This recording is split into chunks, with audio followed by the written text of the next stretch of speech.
Hello everyone, welcome back to my channel, Venus Visions. I got a new mic because I don't know what happened to my other mic. My other mic was very excellent, so I hope this is recording well and you all can hear me. Tonight's video is going to be very exciting. I am here to talk about one of my favorites, if not my favorite, divine feminine entity, which is the divine ancient Egyptian goddess Isis, or in her Kemetic name, Auset. I have my crown chakra covered today just for protective reasoning, so I hope that is okay with you all, even if it's not. But I do want to give you guys a message. If you are an intuitive, a healer, or somebody who does readings, or you connect to a lot of people's energies, one of the best ways that you could protect yourself is to cover your crown, especially if you're going out and especially if you're feeling a lot of sensitive energies. And I feel like this time that we're going through right now, we're in the underworld, right? We're all going through a death process collectively and individually, and which is why I wanted to make this video on the divine goddess Isis, and I like to call her Auset, which is the Kemetic name we know. I have a feeling it's not the ancient, like the original Kemetic name, but that was like thousands of years ago. And so throughout times, um, we know now that it might have been Auset. So what is this divine feminine energy? Who is she? Who is Auset? I know I started off by saying that she is an ancient Egyptian deity, but the truth is that she exists in all the cultures and she showed up throughout different times, and her name was different. The name that was given to her was, according to the people living at the place of the time that this archetype, this spirit, this energy showed up to the area. And it was even older than ancient Egypt, right? So I want to show you guys my statue that I got from Egypt on my first trip to Egypt. And if you've been on this channel before, this is what she looks like. And you've probably seen this before, but I do just want you guys to just take this image in, just because I feel that there is power in the actual, in the way that she's depicted here. I think the ancient Egyptians, especially the earlier ancient Egyptians that really followed the divine Ma'at codes of justice, really downloaded these depictions of to represent the energy that they feel that comes from these spirits or deities. Anyways, going back to this statue and the specific image of her with her wings, I feel like just looking at this by itself, even if you've seen it before, it'll like capture you, like, whoa, what is that? Even if you're not into spirituality, it's just there's some hidden like power within that depiction of her sitting in this very sacred yogic pose, actually, and holding her arms in that way, and so that the wings can come out. The first time I saw this, I was in Egypt for a scuba diving trip. I was not planning to even go to the pyramids at all or anything, but I was pulled there, and that was the first thing I bought. And it's a whole story. I'll probably make a video about this story. I mean, you can't make this stuff up, but my eyes went straight to her and in the shop that was full of different things, and I was like, who is that? And that same way that I do that whenever I have friends over, or somebody over that sees this, I've had people tell me like, what is that? Like, or like specifically have that same like, it's almost like a knowing, like you feel very connected to it when you know, like it's something about that archetype pulls you.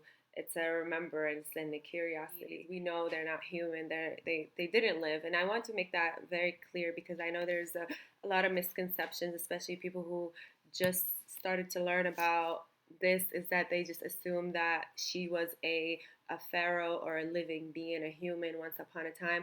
Absolutely not. We do have actual historic evidence um, and research of actual humans that lived at the time, different pharaohs like Cleopatra, and there was different type. There was like 5 different Cleopatras, by the way. It was a name that they used for 5 different pharaohs. Ramses. There's all these different people, and some of them you can still find. We still find their mummies and their skeletons. But when it comes to the spiritualities and the deities that we speak about, these were not living humans. Connect directly to the actual spirit itself, but anyone who's actually initiated into these teachings or have connected directly to the spirit and allows it to to teach you what it is. It's mysteries. This is not a human. But I know with a lot of people who are full, just starting to get into it, and it kind of used to bother me, almost offend me in a way, just because I'm very like protective over this energy, specifically Auset, and like she's been my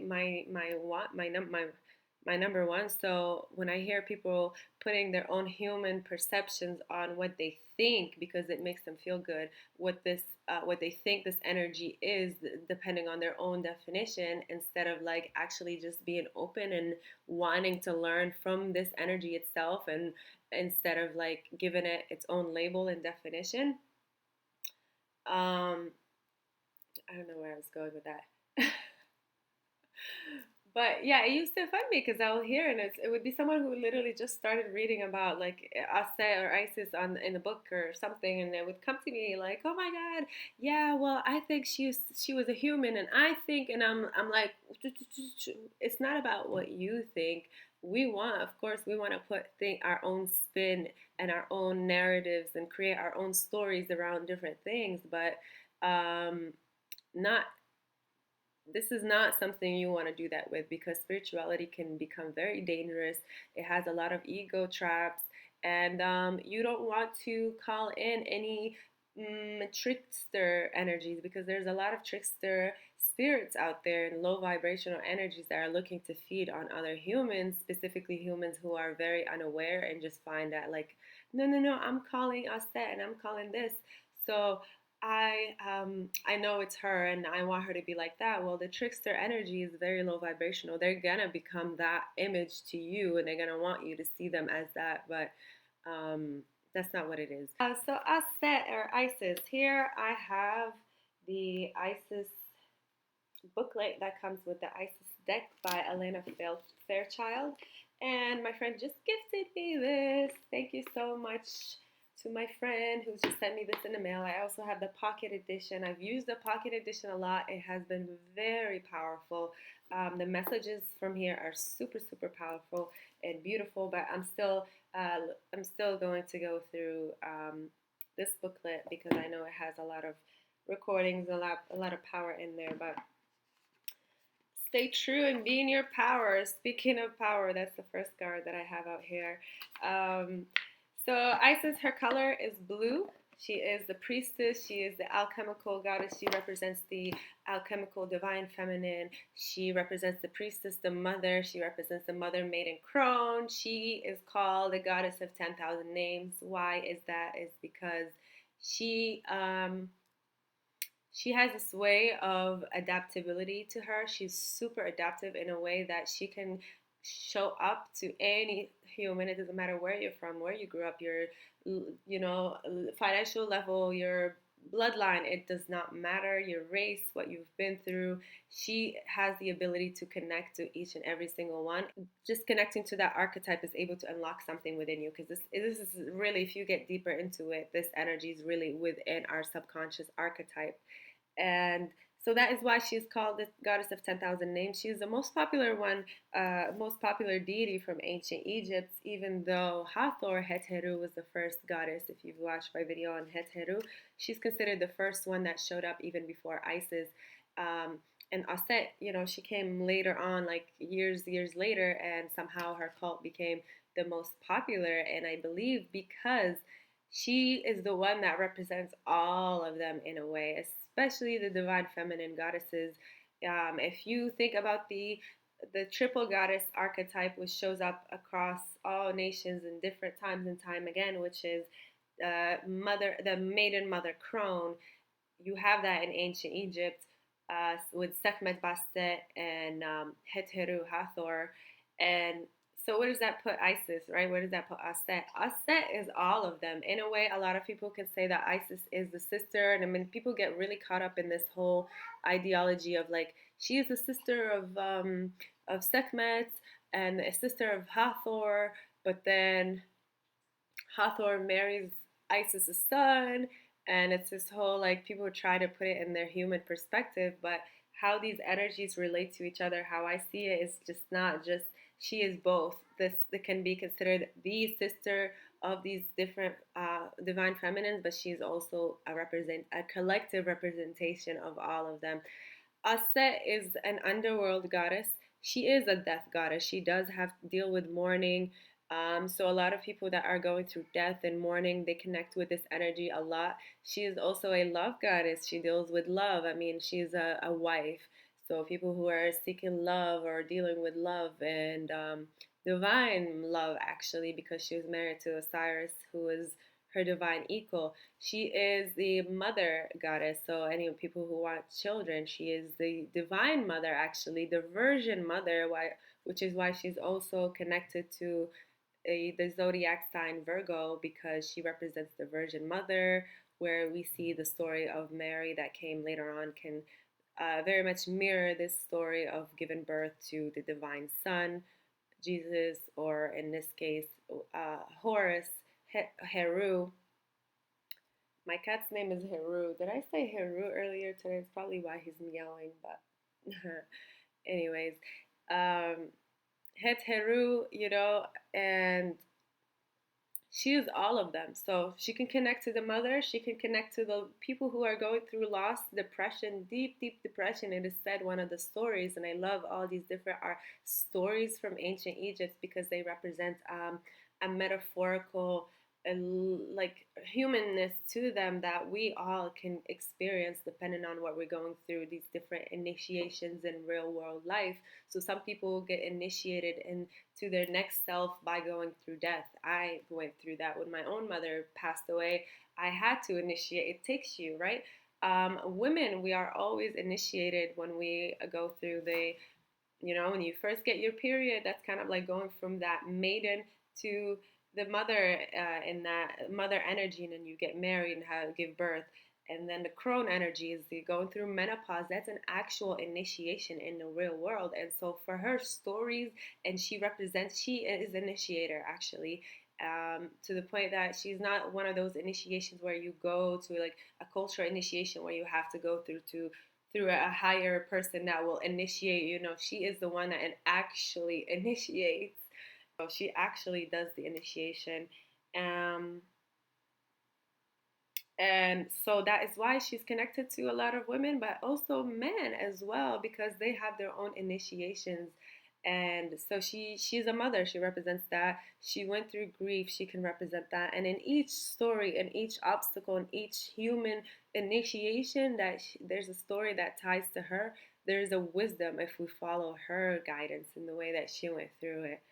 So, for example, when she was grieving, it is said that she cried so much at the Nile River that this is one of the metaphorical stories, that she was so depressed and such like in the underworld that the Nile River flooded. Like her tears created the Nile River, which is the largest, longest river in the world. So um, she went through that darkness herself, and it wasn't and she didn't get her depictions of the wings until after that darkness. She had to initiate into the underworld to do that. um, she connects, yeah, so that is why she is the goddess of 10,000 names, and that is why her cult was the most popular, because if her cult wasn't as popular as it is, I think we would have lost other um, a lot of other teachings that we know today. We would have lost all the things we know about Hathor, Sekhmet, Bastet, because a lot of these teachings come from her. So as long as one of the goddesses that cultivates all of them, and she can also represent and bring in the stories, the important stories that needed to stay alive of the divine feminine deities that existed at the time as well, it was because of her. She had to stay. Because of her, we know a lot about Thoth, Jehuti, and even the stories that were like irrelevant that got erased, the important ones that were meant to represent that metaphorical energy of why are we even learning about this, right? Like, why do we even care about Jehuti? What is his story? That secret sauce, that energy can benefit us as humans and teach us and guide us, is able to live and it survived. It survived. I mean, now we're living in a new age where all of this is coming out, right? Everything that was hidden, that was secret, and some things that was lost. It was a lot of things that were lost. Her color is number. Her color is number 4. Her number is number 4. Her color, like we said, it was the priestess blue color, and she is a goddess of alchemy, death, mourning, happiness, marriage, love. She's also a warrior's goddess, so she can be called during times of challenge and chaos, and she has definitely protected people that she sees are, as her children, basically. So she is a warrioress. She is the fiercest of warrioresses, actually, and she can be used to keep you protected. She is a protectress. She knows everything about alchemy. She is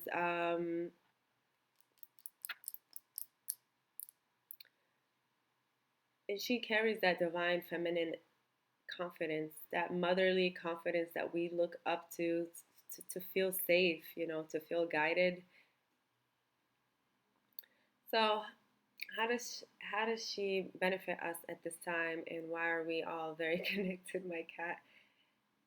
And you want to pay attention to, oh, they get a little jealous of each other. So I would like to make a couple more videos about her. This is more of just like an intro to her because I mean her stuff gets really, really deep, and I wanted to give more of like a way for us to connect with this energy directly instead of like the labels. So it would be easy to come on here and tell you the background, patriarchal, full of patriarchal sauce kind of story, I guess, of like, okay, this is who she was married to, and this is who she fought, and this is who she gave birth to, and this is her color, and she likes incense. Um, and she likes incense, and this is her. I can give you those things, but I mean, I want to run this channel in a way that I give like help you connect to whatever it is I'm talking about on a very like deeper level to be able to like really understand them and feel that energy. And with Auset, it's very important and vital to really feel that energy because she is the initiatrix. She's the one who's going to teach you and help you discern between the information that you see online and you hear about her because there's a lot of information. I mean, all types of BS. That's just like, oh, she was married to her brother. First of all, they were not humans, so they're not brother and sister. That's the divine equal. That's the divine your same soul, but the divine masculine of the soul. But that gets even deeper if you want to go even deeper. But yeah, I would like to make more videos about her, but my introduction to her is more of like helping you feel her energy and understand why. Why is it that we call her the goddess of 10,000 names, the goddess of adaptability, and how she is all of the different divine feminine and masculine archetypes in one, and how she was the reason that all these other different deities were able to stay alive and their stories were able to stay alive throughout the dark ages that we're just coming out of. So yeah, I hope you all enjoyed this video. I'm very excited. This is literally an intro. Like we're gonna be making a lot of videos on Auset because she is here and she's calling all of her children, and all her studies and teachings are ready to be taught because her teachings are going to help us evolve. Her teachings are going to help us know ourselves. And that's the cultivation of ancient Egyptian teachings, which is know thyself. I don't know why my camera keeps like not being focused on me. I have to like look down on my laptop for it to focus on me. It's very annoying. But yeah. Excuse me while I deal with the whole audio camera shebang, but I hope that the information is at least getting through. So yeah, she's here now. She's calling all of her children, and really, I feel like my whole channel is dedicated to her. She's the one that watches all of it, and all really she does is teach you about yourself as a human, as a soul, on a deep psychological level. I mean, it goes deep, deep, deep. That's really what she's about. She's not really doesn't need you to like. She's not here for you to worship it, that this energy, right? Um, she's not here for you to worship her or give to her or even have an altar. And if some people want to have altar, Auset doesn't need an altar. You are the altar. Remember that. And we are also evolving right now. And spiritually, we are evolving as well because we're more capable of understanding more as we evolve mentally and our souls evolve. The spiritual understanding evolves, and even the spiritual knowledge that comes to us is more evolved. So right now, our evolution is, this is the altar. You are the altar. So if you want to honor a set, you have to honor, you honor yourself, you honor your altar, you go back to her when you need some clarity on things. And in journaling, I love to journal a lot, and she's also governs their voice, our speaking and writing is part of that. So I have this journal. It's also by Elena Fairchild, and it's the same oracle. It's the same like thing with as the oracle deck, and it has like all these images from the oracle deck and different messages. I've like, this is how much I've journaled so far. All of this.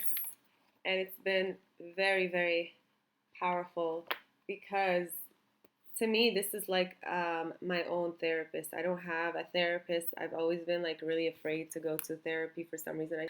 But she guided me to start journaling. So whenever I'm going through any issues, any initiations, even today, I was dealing with an issue of something that's been, you know, uh, like about to explode. It's been getting hot, hot, hot for some time, and this was the time for me to like really face it and get initiated into it and like sit in that discomfort, right? So there was a not a misunderstanding, but a clarity between me and a person that was a trigger for me or a mirror for me to be able to see these things. And so instead of like reacting like I usually do once I got that out of my system, I sat down, I wrote down, I started writing like what is this teaching me? Why am I being triggered?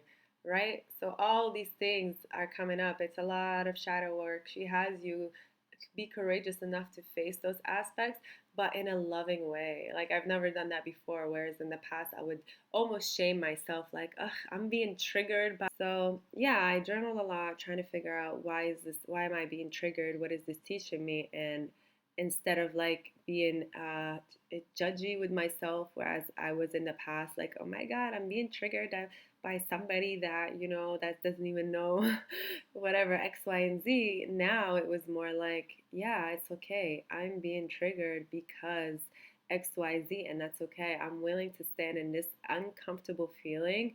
I'm willing to face my whys, even though it's uncomfortable. And she's teaching me that's exactly how you transmute it, by facing it, not running away, and really digging deep, like what is it about this situation, what is the higher wisdom that I can get from this situation, because she is the goddess of wisdom and knowledge as well.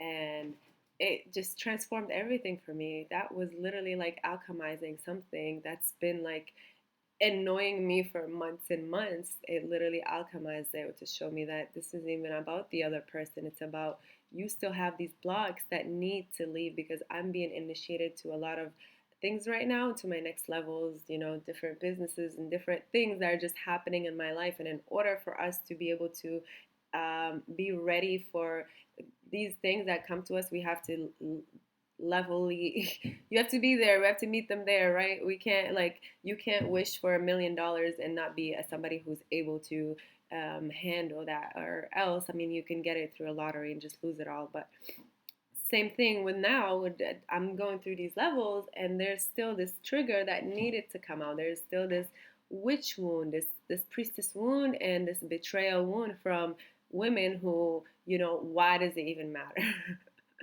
Because now we're safe, and now I know why it matters. Because in the past, when we healers were betrayed by the same people, we were burned. And if we weren't burnt, our ancestors were burned, and they were hurt, and they were the ones that were healing and giving medicine and protecting and manifesting money. Yeah, that's how I've personally been working with her, especially today, is to learn how to alchemize, because she is the goddess of alchemy, and to be able to help me initiate into my next level, even human self, right? And that comes with a lot of responsibilities and awareness and facing these blocks and with love, without judgment, and learning where they came from.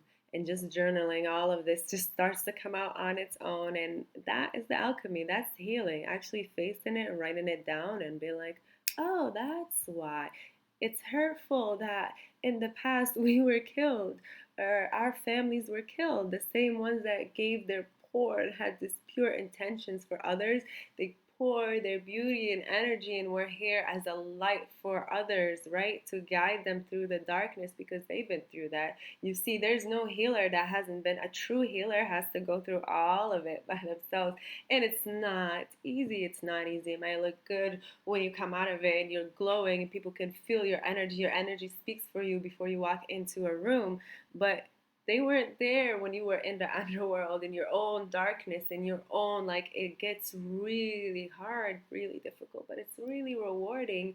And so for these healers to do go through all that alchemical process, and they have to go through all that in order to heal others, because you cannot heal another or understand their level, where they're at, how they're feeling, unless you've been through it yourself.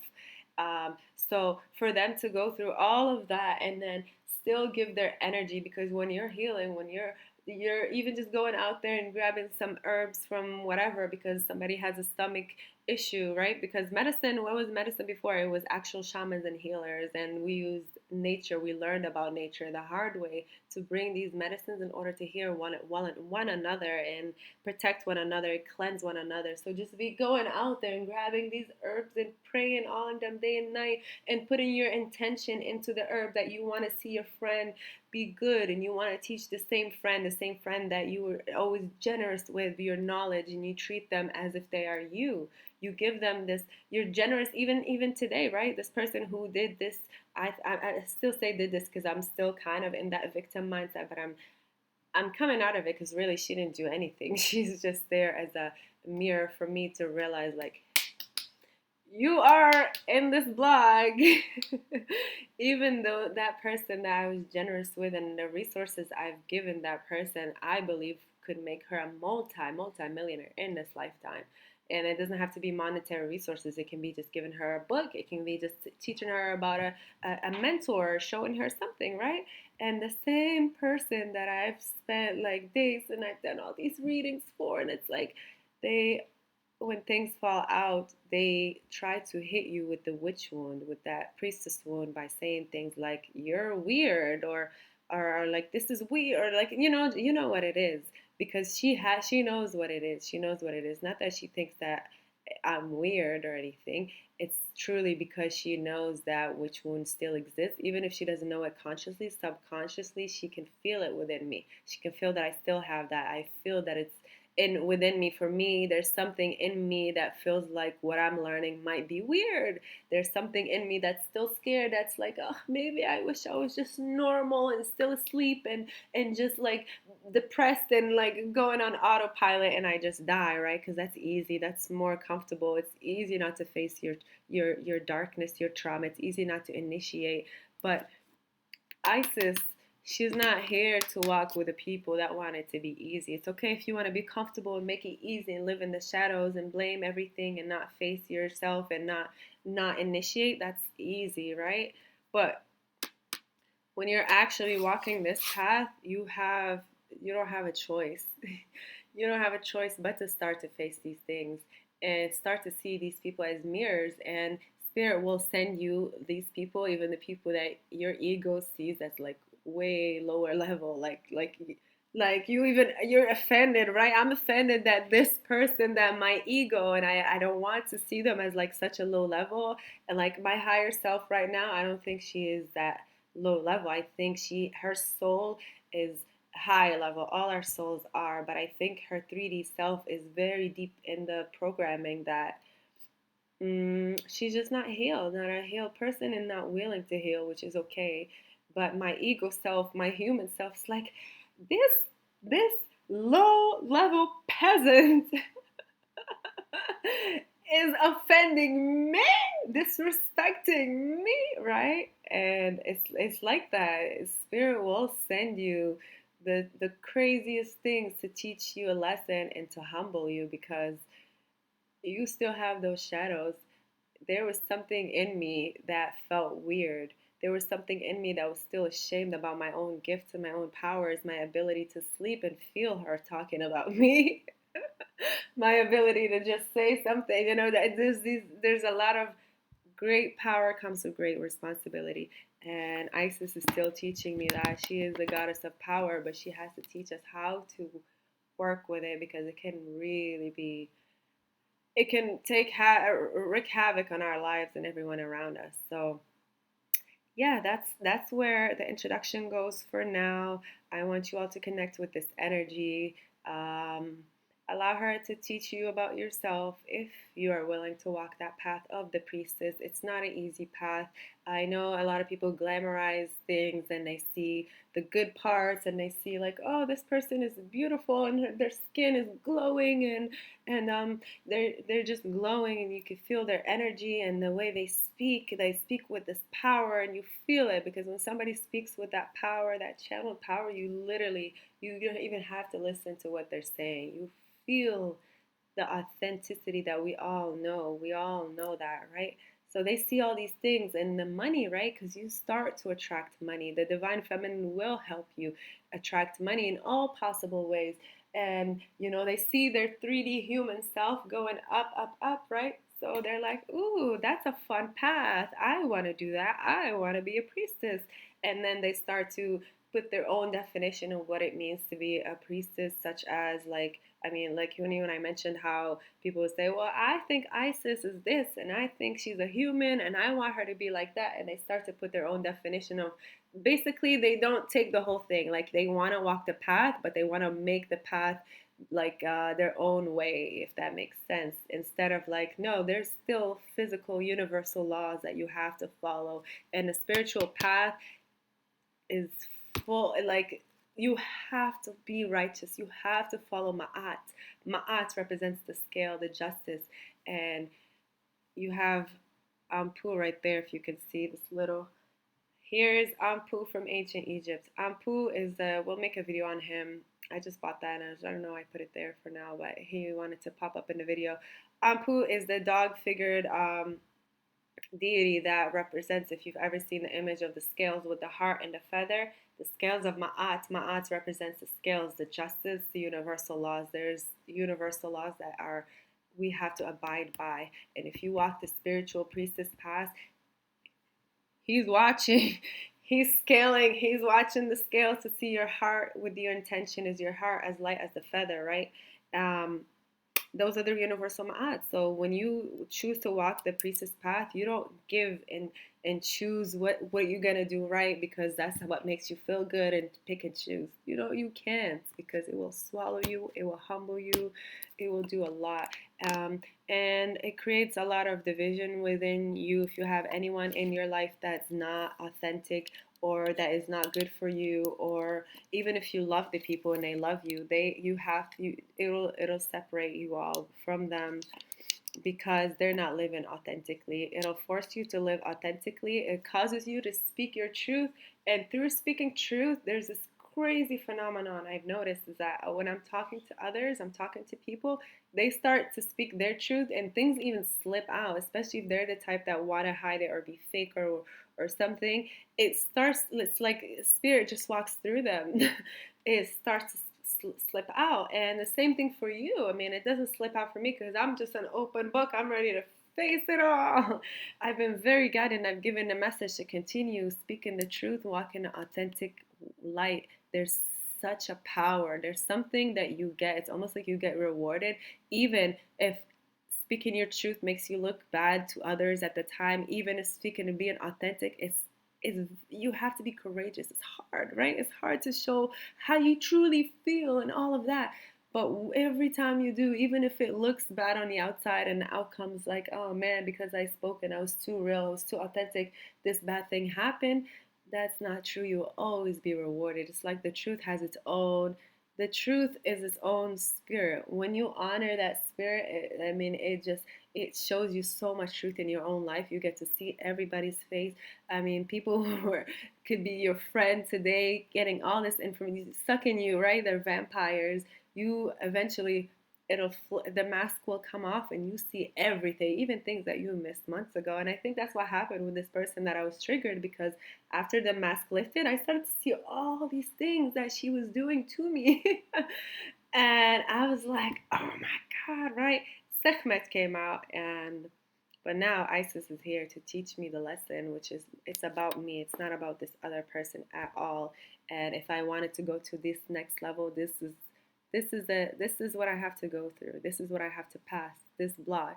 This is the initiation. This is the alchemy, and I'm willing to do it. It hasn't been easy. It's not easy. I'm still going through it, but I ask the goddess to be with me. I ask for guidance. I ask for protection. I asked for, even when I write on my journal, I'm like, all right, you know what? I surrender. I don't know what to do next. Usually I would be triggered and I would fight and I would do this and do that, but I feel like that's wrong right now. So I surrender.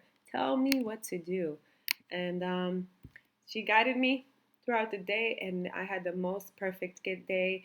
I had a call with some of my priestess sisters today. It was such a beautiful, beautiful call, and the messages that each one were saying when they had their shares about other things we were talking about, it was like direct downloads from me. Like it was so specific, and it had to do with the same subject I was dealing with today, and it was um, it was just magical, right?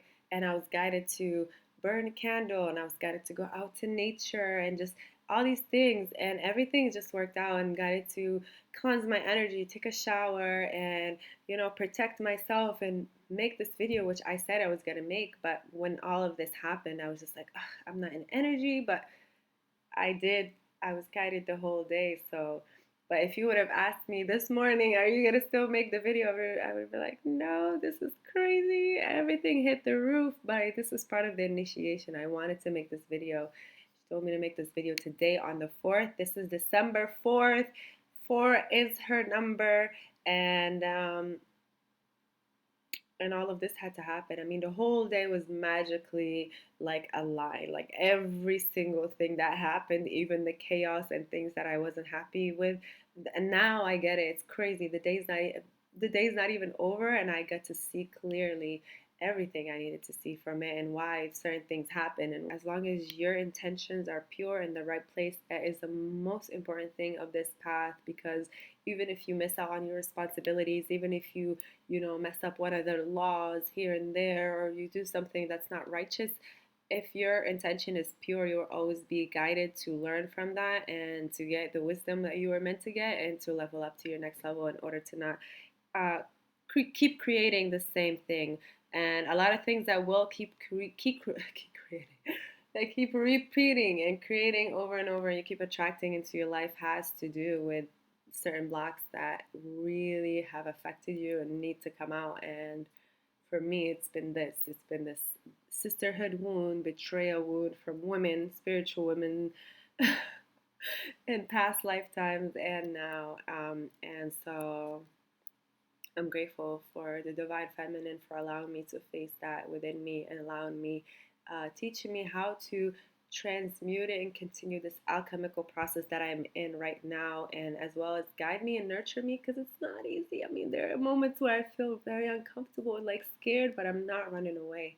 All you have to do is really show up. If this is the path that you're deciding to walk on, you just don't run. Just show up. You don't have to do anything really. You can't do anything wrong. You could show up and start screaming. That's fine. You could show up and be a victim.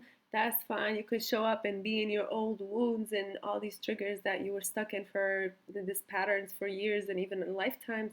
That's fine. You still showed up. And as long as you show up, you put one step forward, the divine will take the necessary steps um, for you. So I knew I wanted to speak of her. I knew I wanted to do an intro, but I didn't know all of these downloads. And I feel like it's a full circle, even for me, as like going through this initiation today of like all these triggers and this, and then this video that I wasn't sure I was going to be able to make, but I was like, I'm going to show up. I told her I'm going to show up. I have to show up. I can't expect the divine to be there for me when I need them, and they're always there for me. But then I said I'm going to show up for myself, really. They don't care about you. They don't need you to show up for them. They need you to show up for yourself. And this video has been showing up for myself, because me just speaking this, even if nobody's watching this video, just speaking this out loud, getting it out of me, it's downloads, it's messages. It's not just me. A lot of it, I have to watch this video again and be like, wow, the stuff that came out and the understanding and the clarity that came out by just filming this has been beautiful on a personal level myself. So we thank you, Divine Feminine. We thank you, Divine, for your clarity, for your understanding, for your courage, for your nurturing, for allowing us this time and space. And I'm very excited. I'm going to be creating a website soon where I will be doing my tarot readings on there. If you are interested, I would love for you all to hop on there. I'll let you all know when all of that is done. Currently, I've done only tarot for my friends or people that I know, word of mouth. I've never really put it. I had it on Etsy a couple in 2020 or 2021, a couple years ago, but I don't use Etsy anymore. So it's just been like word of mouth, and it hasn't been like my primary thing, but it is something that I'm feeling called to start going back into. And yeah, Isis is connected to tarot and seers and oracles and divination. So I'm excited for that. I'm excited for a lot of plans coming to this channel. This whole year has been like initiations for me. I've done this deep priestess program that I was in, and we're just finishing up the last gateway, I believe, this month. Yeah. So I have not filmed any videos. I've just been going through different archetypal initiations every single month. It's get 13 for the 13 moons. See, there's 13 moons per year, and now I'm ready to hit the ground running and just continue creating a lot of videos. I'm very excited about creating. I'm feeling very creative. I have a lot of wisdom and a lot of downloads and a lot of things I would like to share with you all. So if you are interested in learning more about esoteric divine feminine energies, please do subscribe to this channel and hit the bell button. And I'll see you all in another video. Take care. Bye.